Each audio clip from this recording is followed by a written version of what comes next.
Halos araw-araw, ramdam ng bawat Pilipino ang patuloy na pagtaas ng presyo. Sa pagkain, pamasahe, kuryente, school supplies, at kahit simpleng ulam sa bahay. Ayon sa Philippine Statistics Authority or PSA, umabot ng 3.6% ang inflation rate sa kalawasan as of December 2025. At para sa maraming pamilya, ibig sabihin nito ay mas masikip na budget at mas mahirap na pagdidesisyon araw-araw. Pero ang inflation, hindi lamang ito basta numero. Totoong epekto ito sa mga pamilya at sa mga pangarap. Gamit ang applied economics, mas malinaw nating makikita kung bakit tumataas ang isang presyo. May mga pagkakataong tumataas ang gastos sa paggawa ng produkto dahil sa gasolina, imported materials o fertilizer. Dahil dito, nataas din ang presyo ng mga bilihin. Ito ang tinatawag na cost-push inflation. Mayroon ding mga sitwasyon na mas mataas ang demand kaysa sa supply. Kapag kulang ang supply ng gulay, bigas, o mga imported items, natural na tataas ang presyo nito. Ito naman ang demand pull inflation. Ayon sa Bangko Sentral ng Pilipinas o BSP, ang kombinasyon ng cost push at demand pull factors ang pangunahing dahilan ng kasalukuyang pagtaas ng presyo.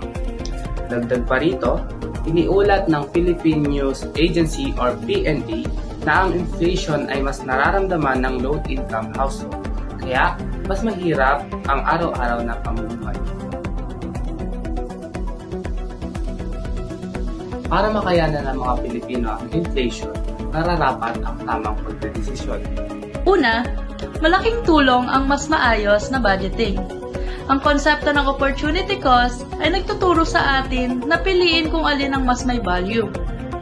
Kaya dapat marunong mag-compare ng prices, mag-track ng gastos, at mag-prioritize ng mga kailangan.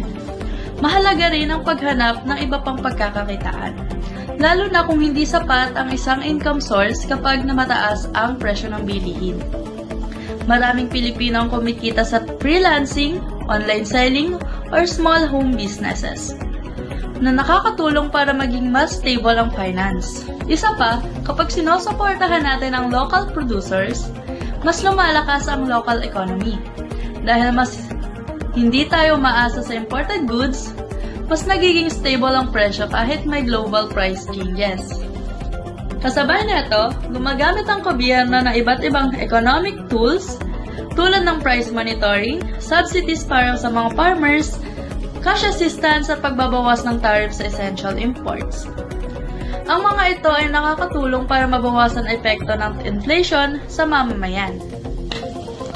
Inflation affects everyone, pero sa tulong ng applied economics, kaya nating maintindihan ang problema at kaya nating gumawa ng tamang financial decisions. Lahat tayo ay may papel. Mag-budget ng maayos at maging informed. Suportahan ang mga lokal at maging kritikal sa mga economic issues. Sama-sama tayong bumuo ng isang Pilipinas na mas matatag at mas handa.